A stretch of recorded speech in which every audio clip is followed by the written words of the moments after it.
you ever sat in a high pressure office in Hyderabad or Bangalore, you know the vibe. The spreadsheets, the late night meetings, and the entire hustle. My guest today and I actually spent time in that world together when we started working for the same company. But while I stayed in technology space, Carolyn took the leap that most people only dream of. Carolyn Chittilappilly is a globally acclaimed wellness consultant, a TEDx speaker, and a yoga educator who has trained over 300 mentors.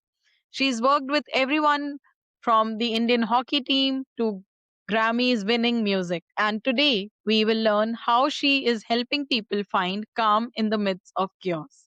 Welcome to the show. Welcome to the show, Carolyn. Thank you. Thank you for having me, Sonal. So, Carolyn, we used to be so focused on corporate roles and deadlines back in the day, but now you're helping the world do better, one breath at a time, right? And was there a specific Monday morning in the office when you realized the corporate ladder wasn't or the corporate ladder wasn't working or was leaning against the wrong wall? I loved the people at Deloitte. It was such an amazing space when I joined just to work at. There were so many activities, there was so much happening. It was such a vibrant environment, but somewhere I felt like what I was doing was very monotonous. And at least for who I am as a person, I just feel like it felt like it didn't align. Because I was not aligned, I feel like there was this sense of frustration. It wasn't as fulfilling as I would have wanted it to be. And that's when every time I sat in office, I was thinking about all of the other things that I could be doing. And one day I just came in and I decided that maybe this is not for me. And I was lucky because when we started, we didn't have too many other responsibilities. Of course, it was nice to get a monthly salary and do things on your own. But I had that I think I had that freedom back then to just decide not to continue. And that's such a good realization to have at such a young age. So you left the corporate world to head to yoga ashram. Looking back at the transition, what was the hardest part of shedding that consultant identity or the corporate identity we were building back then? Honestly, it wasn't hard for me to accept. So in yoga, we have this term called as a dharma. So they say that everybody came into this world to do something specific. And as the sooner you find it, you just feel like there is a sense of ease with everything that you do. And for me, it was a very, very easy choice because I knew that this wasn't for me. I liked some aspects of it. It was very easy for me, but it was very, very hard for people around me to accept that I would leave. Deloitte, honestly, was a dream for most people, at least Mother University that I studied at.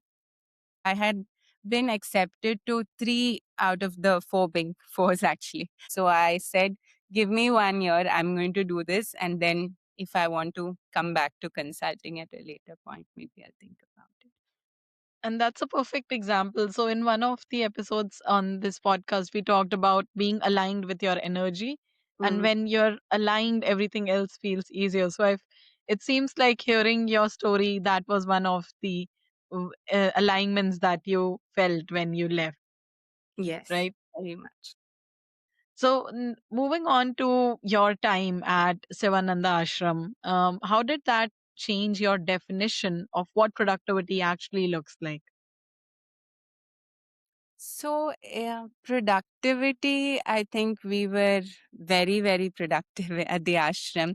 We woke up really early. In the first course, we woke up by around 4:35. The second course, our classes started at 4. So then we had to wake up even earlier. And throughout the day, there was this some sense of purpose that drove everyone. So we had meditation sessions in the morning, which were really hard initially. Then I started to observe the benefits and observe how it made me think with so much clarity. It made me do a lot of the things that I found to be hard with much more ease. So the meditation practice really helped. It was 20 minutes in the morning, 20 minutes in the evening before satsang. And that was a game changer for me.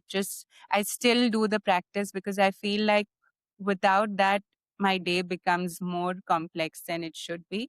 Everything is just so much more clearer. Decision making is much easier. So that's a practice that I've taken with me from the ashram. And in general, I feel like what I was chasing changed completely in the corporate world. You're the environment is such that you're chasing all these areas like productivity, more clients, more chasing deadlines. But here, my whole perspective of life and what I wanted from life changed because people were living very simple lives. They were very, very joyful. There was no um, level of looking for something outside. They were quite content with what they already had. And that was a huge, huge learning for me. That's amazing. And looks like what we are hearing is productivity looked just different. You still felt productive and you still felt more aligned, but it wasn't in terms of how many controls you have tested that day. Billable hours. Yeah. Billable hours, yes. So it wasn't any longer tracked in terms of billable hours. And so going back to the corporate world where we had like high pressure spree, we always feel that because it's tough and we are like struggling towards to achieve something, we are working really hard. But does that mean, so what's how did it look different when you moved from that high pressure environment to building your own identity with yoga? So I learned to listen to my body more. I learned to listen to my state of mind because I feel like in the corporate world, even now, I see this happening sadly. Hard work or not taking care of your health is glorified in some way. So I've heard a lot of people say, I slept only so many hours, and they say it like, a badge of honor, saying, okay, I haven't slept the whole week. So this whole aspect of glorifying burnout in some way was quite shocking for me. And I realized that when I came out of it. So when I came out of this space, and what I'm aiming to do now is doing more programs, work a lot with founders and corporates now. So bringing this back to the corporate world where they're learning. And I've seen a lot of people benefit from taking care of their well-being first before looking at success from that lens of well-being, not how successful their company is or how much they've achieved in a year. And I feel like those are the people who really sustain in those positions. Otherwise, they reach this level of success and they can't sustain it because they haven't taken care of themselves. And there's a steep drop after a point in time. That's what I'm trying to do, go back to the corporate and help them learn from some of the lessons that I learned. So for me, from the ashram and having worked in this space, it's not that I don't work hard here. There is still a lot of work to be done, a lot of students that I work with, a lot of other engagements that I work on. But I just feel like it's more truly coming from what I want to do. So I'm able to listen to my body, how I feel, how my state of mind is, work on it before I go in for these sessions. So it's just a lot more easier. And even from working with the corporate world, I've figured that if they have that sense of clarity, they're able to do things much faster and they're able to interact with people. I think a lot of the work that we used to do was also collaborative, and that's where sometimes people are not able to work together really well. So bringing in these aspects have helped people understand themselves better, and when they're more aware, it's just easier for them to work with a group and do things with more clarity. Yeah, 100%. And you said such an important statement that we have glorified sleeping less, and because our reward systems sometimes works that way, whoever works more gets more, but and then the sustenance piece of it. So you work with a lot during all these retreats that you do. You basically work with a lot of corporates, help them. So one question I had regarding working with like people who themselves work under very high pressure and tight deadlines and that hustle culture, how do you convince them to dive deeper into and find like be still, especially because they're always l- trying to even to sit and meditate is a big challenge. So how do you convince them to understand the value of stillness? So in all of these programs that we do, even in the retreats, even when I'm doing sessions at the corporate, there's always a little bit of movement so that they can work on the body. Because the body is where they hold a lot of tightness, a lot of tension from sitting long hours. So we always do some form of movement, and all the meditative practices are lying down and completely guided, initially at least. So they get used to it. And when someone is doing a guided meditation in Shavasana, it is not really hard for people who haven't done meditation. So we slowly, gradually expose them to the practice. And then I've noticed that eventually there was this lady I've been training in California since COVID, and now she has actually gone for her own Vipassana course. So that's like 10 hours of meditation. And initially it was Wow. very hard. Her body was good because she's used to movement, and she didn't have too much pain in her body. So it was easy for me to get her to sit comfortably and sit in stillness after 3 months. So it's beautiful to see how people have adapted the practice, and how once they see the benefits, it's just there's no motivation that's required. They just sit automatically and practice. And that's a very beautiful way to motivate and meet people where they are, right? Rather than asking somebody who's right up under stress and asking them to come and sit without doing anything. That's very tough. I want to pivot a bit to back to you. Like we started with your journey, and so you had an incredible year. You were launching you launched an end to end, or are launching an end to end production with Universal Music India Vedam Records, and working with elite athletes. So what you often say that physical practice of yoga is just greeting of the ocean, but there is a lot more under the surface, right? So is it inspired from something you have experienced in your own life or in your own journey? How does that relate to something that you have gone through? Um, I think it's this realization early on that sometimes we chase success, and I have met a lot of people who are very successful, but they don't have the capacity to enjoy the success that they have eventually got to, because they're not in a state of good health, or in terms of their relationships, just in terms of their environment. They have taken themselves to a place where they become very successful, say in their careers, but they don't have the capacity to enjoy their state of success. I would love to know more about your end-to-end production with Universal Music India. What is it about India's Vedam Records? Sure. So I have been shooting a lot of sessions when the pandemic hit.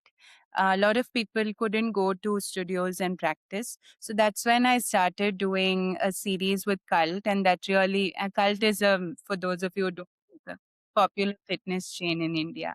And I started doing some recorded sessions with them. And that was open to all initially. And we had so many people practicing online during COVID, and we did a lot of different practices, breathing practices, Surya Namaskara, asana practice, meditation. And it really helped people cope with those times. All of the classes were online. We had some live interactive sessions that I did. And I got a chance to meet and interact with so many people, and also share the practice with so many people. We had like about more than 9 lakh people practicing in a day to these sessions. So that was quite powerful. My role was mainly to be a facilitator and teach the sessions. And then Vedam, which is a meditation music division of, or rather, a wellness division of Universal Music Group, started in India. And their aim was to make well being more accessible to people through these sessions. And they had approached me asking me if I would like to take care of the end to end production of the whole session. So we did about 12 sessions in the series. And that was quite new, because till now I had worked with different people to bring a production together, but never really done it myself. So I brought in some of my really good friends who I'd done a lot of work with, and we did. It was not the easiest, but we brought it all together with a lot of support from their team as well. I'm so grateful for this opportunity, and it's been going well. We did 12 sessions for different groups of people. So we did some sessions for seniors, people with diabetes, for everyone, like a morning stretch session. So yeah, it's a great series that I enjoy doing. Amazing. And where can our listeners access the series if they want to? So I have a lot of content on YouTube. Of course, Vedam records the content, the sessions with me are all on YouTube. And of course, some sessions that I've done with Cult are also on YouTube that are accessible to everyone. Amazing. I'll make sure to put the link in the show notes. Thank you. When you're working with these high performance entrepreneurs or national athletes, how do you convince them to give time, first of all, to a practice like this? How even, or tell them where to even begin? That's hard, especially with the athletes, with the founders. I it's a little bit easier because I'm able to show them the practice, and once they benefit from it, they're just hooked. They keep practicing every day, and of course, they speak to their peers and they understand how it's benefited them. With athletes, that every hour of their day is timed and everything that they do is measured in some form. So that was very challenging. When I had started off working with I worked at the Sports Authority of India. So there were multiple other groups that also trained there. There were other long distance sprinters, long jumpers, different groups of other ath- athletes from the athletics division who was also training there. The women's hockey team was there, the men's hockey team was there. But it was only the men's hockey team that really stuck because their coach believed in the practice. And after we did two sessions, the athletes automatically came on their own because they noticed that they were so tight in their body, they couldn't sleep well. And when they just experienced the practice, I have some testimonials from the team as well. They were really, really delighted to experience it and see how it changed them. So when they came into class, it took them took a little convincing because they were so tired. They used to train long hours, sometimes 4 hours in the morning and then in the evening again. I would take them through the practice, and at the end of it, they loved it. So I think that group, it was nice for them to come and do this practice together as a team. So we also did some partner stretches where they were helping each other, a lot of meditation. We introduced sound healing. So it was also new practices that they hadn't fully tried themselves, and it helped them move into a state of deeper recovery, better sleep. So once they noticed the benefits, it really just kept them hooked. And that's amazing. So, Carolyn, thank you for being a beacon of change and for showing us that we can be both high performing and deeply still. So, you can find Carolyn's latest session on Vedam Records, and I'll put the link to the same in the show notes below. And you can also follow her journey on the Prana Project Ventures. Again, the link to which will be in the show notes. Thank you so much, Carolyn, once again. We will see you in the next episode of SHEO Diaries.